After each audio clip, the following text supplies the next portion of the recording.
선지자 변론거 첫 번째 시간입니다. 오늘은 예레미야 변론을 통하여 하나님의 심판과 구원에 대해서 변론하고요. 1장부터 7장을 통하여 열방의 선지자에 대해서 복받는 길과 화받는 길에 대해서 변론해 보도록 하겠습니다. 예레미야라는 뜻은 여호와께서 높이신다는 말인데요. 여호와께서 세우신다. 이것은 만국의 선지자는 사실상 말세종인데요. 말세종은 하나님께서 높이신다는 것은 왕권을 주신다는 것입니다. 변호인도 10만 4천 명이 말세의 사명자고 말세종입니다.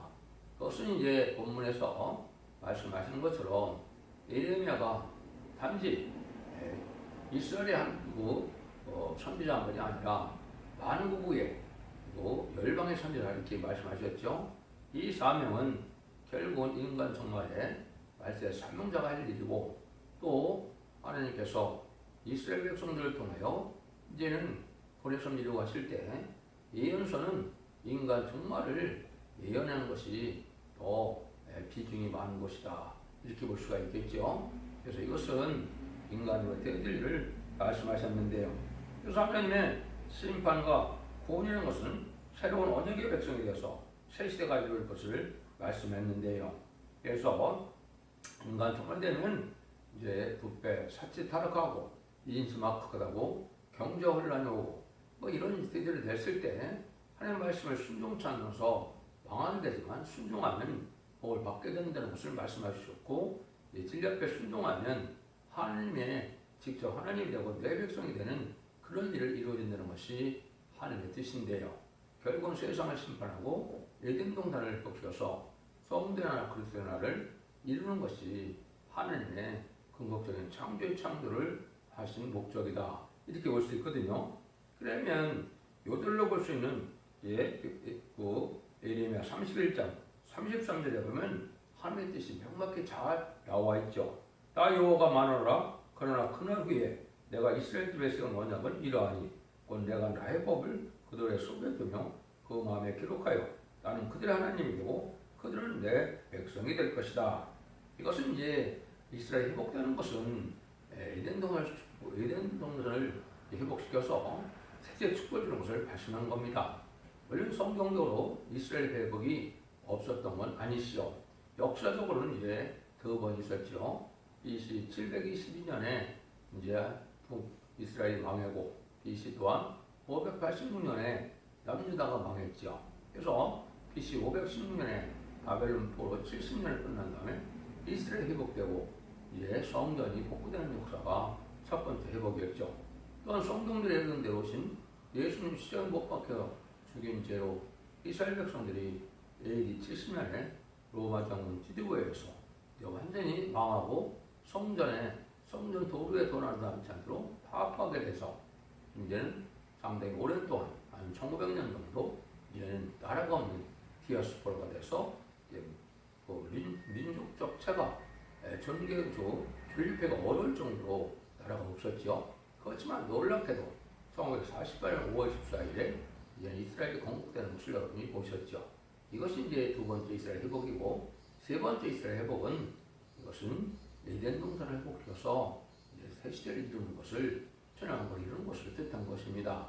여기서도 결국은 하나님께서 성령을 주셔서 이제 새 하늘과 새 땅으로 되는 지상 평화왕국을 주시고자 하는 것이 예레미야 성경의 목적이기도 하다, 이렇게 이제 볼 수가 있는 것이죠. 근데 하나님이 역사하는 방법은 이제 알파 오메가 역사를 하신다, 이렇게 말씀하셨는데, 이 말씀을 찾아 이제 설명하는 것이 전도서 3장 15절이죠.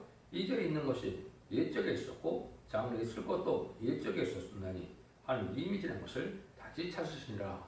하나님께서는 예대전간에 모든 것을 알파 오메가 역사로 역사하는데, 거기는 여기서 말하는 것처럼 몇 가지 뜻이 있습니다. 그래서 알파적인 역사 이루는 것이 있고, 다시 오메가적인 역사로 이루는 것도 있고, 처음부터 끝까지 하나님께서 예대전간에 끝까지 책임지고 역사하시는 그런 뜻도 있고, 하나님께서는 모든 일들을 책임지시고 반드시 끝을 맺는 역사를 처음과 끝을 다 예언 가운데 이루어 가신다는 뜻도 있습니다. 이것이 이제 예언서가 이중성취되는 것을 볼 수 있는데, 1차적으로는 육적 이스라엘 백성들에게 응해주고, 2차적으로는 영적 이스라엘 백성들인 예수님이 그 중생받은 기독교 하나님에 대해서 이 세상을 또한 심판하고 다시 이루어지는 역사가 있었던 것이고, 역사적으로 분명히 예수님이 오실 전까지는 이스라엘의 하나님이었지만 예수님이 오시고 난 다음에는 만민의 하나님이 되셔서 기독교의 하나님이 되신 것이죠. 이것이 하나님의 틀을 이루는 일이다, 이렇게 볼 수 있거죠. 그런데 모든 예언서 계시록은 이제 뭘 가지고 봐야 이 성경을 잘 알 수 있느냐, 이게 중요하겠죠. 세 가지 사건 정도를 기억해야 이런 모든 이 선지서를 통해서 하나님이 하시고자 하는 뜻을 알게 됩니다. 한 가지는 이제 모세를 통하여 10가지 재앙으로 바로를 굴복시키고 6월절 어린 양으로 구원을 받게 하시고, 이제는 홍해에서 바로의 군대를 이제 수정시키고 이제 광야생활을 통하여 요단강을 건너 다해당을 건설하는 과정이 이스라엘 역사 가운데 성경에 기록되어 있죠. 예언서도 물론 그런 내용이 많이 있습니다. 이것은 인간 종말에 세상을 심판하고 하늘의 백성을 보내서 새 시대에 이루어질 것을 모형적으로 하신 역사다, 영자적인 역사다 해서 본격적인 역사는 세상을 심판하고 대한동산을 회복시키는 역사다, 이렇게 보셔야 된다, 이 말입니다. 두 번째는 이스라엘 말기에 우상 숭배하고 음란부패 살찌 타락하고 하나님의 말씀을 순종치 않고 인심학화가 오고 경제 혼란이 왔을 때 이제 이스라엘 백성들이 하나님의 말씀을 순종해서 바벨론 포로로 70년을 이제 가서 종살이를 하게 되죠. 그 이후에 70년 찼을 때 이스라엘이 회복되고 수왕전이 복구되는 역사를 통하여 인간 종말에 또한 음란부패 살찌 타락한 세상을 심판하고 파멸된 세상을 심판하게 된 동사를 다시 회복시킬 것을 이제 목적으로 그 일들을 먼저 이스라엘 백성들에게 회복시키는 역사가 있었다, 이 말입니다. 이걸 또한 우리가 알아야 이 시대에 하나님의 말씀을 정확하게 할 수 있고, 그래서 예언서에 나오는 애국과 아수르와 바벨론은 옛날에 애국과 아수르 바벨론만 생각하면 안 되고 이 시대에 애국과 같은 또 아수르와 같은, 아수르는 이제 공산당을 뜻했으니까요. 바벨론은 이제는 음란부패 살찌 타락한 세상으로 신령하고 거룩한 교회가 없는 이런 세상이 바벨론인데, 이런 세상이 현재 대입되는 사실을 여러분이 아셔야 됩니다. 그 일들이 회복되는 과정에 한 가지 중요한 무슨 말은 뭐냐, 그때 당시 동방 메데바사에 고레스를 들어서 예언대로 하나님이 이스라엘 회복시켰죠. 이게 참 놀라운 역사입니다. 이것 고레스가 태어나기 200년 전에, 고레스는 2500년 전 사람인데 예언서는 2700년에 예언을 했죠. 그 200년 후에 고레스 사람이 태어나서 이방인의 왕인데 이 사람 하나님이 들어서 하나님의 뜻을 이루는 일을 한 것처럼 인간 정말에도 동방 땅끝에 해돋놈에서 동방의 고레스 같은 왕권 받은 적이 나타나서 이말이 10만 4천을 일으키고 그 종을 통하여 세상을 심판하고 내년 동을 회복시키는 일을 하나님이 예정하신 일이다. 이걸 잘 알아셔야 됩니다.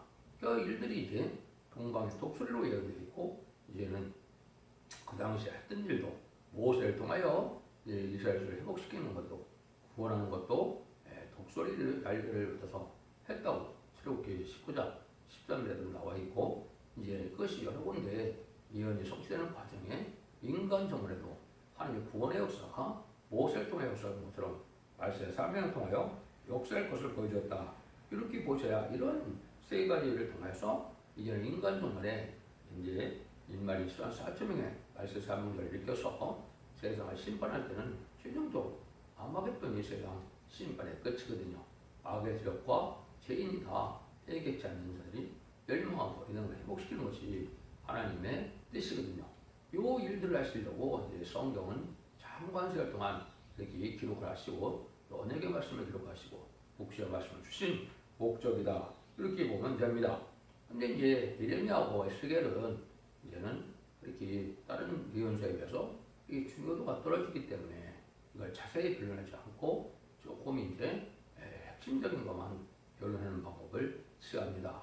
이사야경 같은 거는 중요하니까 자세히 다 변론하고, 또 다른 성경들도 중요한 거 다 짚고 넘어가지만은 에스겔과 예레미야는 내용은 많지만은 내용 자체는 이렇게 많은 내용 자체는 이렇게 깊은 것보다도 그렇게 많지 않기 때문에 그거를 이제는 요점만 말씀드리고, 이사야 성경을 통해서 이제 모든 예언서를 보면 대부분 알 수 있도록 이렇게 되어 있거든요.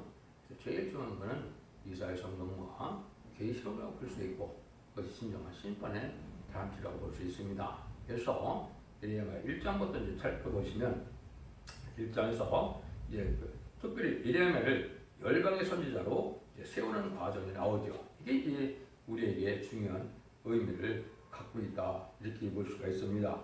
그래서 예레미야 1장 5절에 보면 내가 너를 복중에 짓기 전에 너를 알았고 네가 태에서 나오기 전에 너를 버렸고 너는 열방의 선지자로 세웠노라 하시기로 그랬죠. 여기 보면 한 1년 전에 이미 태어나기 전에 하느님이 아셨다고 그랬죠. 여기 이제 말세사명자는 바로 이러한 구원의 섭리가 있고 택함의 섭리가 있다 이렇게 볼 수 있죠. 근데 예레미야가 열방의 선지자로 세웠다 이렇게 보면 열방의 선지자라는 것은 세상 모든 나라의 선지자라 말이죠. 그러니까 예레미야는 이렇게 사용된 적이 없죠. 예레미야를 성경을 써서 이스라엘 백성들을 이제 경고했지만은 그 부분들을 하다가 부분들을 역사하다가 죽은 것이 예레미야 선지자죠. 이것은 인간 영혼의 말세 사명자를 얘기하는 것이다. 이 열방의 선지자에 대한 부분이 이제 또 중요한 게 1장 10절에 또 이게 나오죠. 한번 그거를 먼저 보시면 이제 예레미야가 왜 하나님 앞에 이렇게 쓰임 받게 되느냐 이걸 우리가 알 수가 있다 이 말입니다. 그래서 먼저 보면 이제 1장 10절에 보면 보라 내가 오늘날 너를 열방 만국에 세우고 너를 뽑으며 파괴하며 파멸하며 넘어뜨리라 건설하며 심게 하느니라. 여기 보면 열국에 이제 열방 만국에 세웠다 그랬죠. 이것도 역시 아까 말씀드린 것처럼 인간 정원에 다시 연의 시대가 올 걸 얘기했죠. 10장 11절에 보면 이제 저가 내게 말하기를 내가 많은 백성과 나라와 방언과 인도에게 다시 예언하리라 그 말씀이죠. 여기 이제 임하진 신한 4천명의 말세 사명의 역사고 물론 여기에 이제 계시록에는 두 증인이 그걸 하도록 되는 것은 두 증인이 말세 사명의 대표고 그 사명자들이 임하진 신한 4천명이 됩니다. 이걸 인간정말에 이제 다시 무슨 말이냐 모든 예언서 계시록이 대부분 2700년 이전에 2700년대 쓰였으니까 그 말씀을 이 시대에 맞게 이제 하나님의 교훈대로 변론하게 해서 모든 걸 알게 하심으로 순종하는 자는 복을 받게 하고 순종치 않는 자는 화를 받아 심판을 받는 뜻이거든요. 이런 일들이 이제 분명히 여기 말씀이 되어 있는 것이 여기 예레미야 1장에 분명히 말씀하셨다. 그래서 이것이 우리가 이 시대에 이제 만국에 세운 예레미야처럼 이제 우리가 그 일을 해야 되는데 여기 너를 만국에 세우고 너를 뽑으며 그랬죠. 이것은 이제 인간이 14만 설정을 뽑게 돼요. 그 사명자도 있어요. 세상을 신분하게 된 손, 이등선을 회복시키는 왕국 건설을 할 수가 있기 때문에 그렇거든요. 그 다음에 파괴하며 파멸하며 무너뜨린다 그랬죠. 이것은 이제 세상에 부패된 세상 권력을 다 파멸시키고 세상의 왕들도 다 이제는 망하게 되는 때가 오는 것이죠.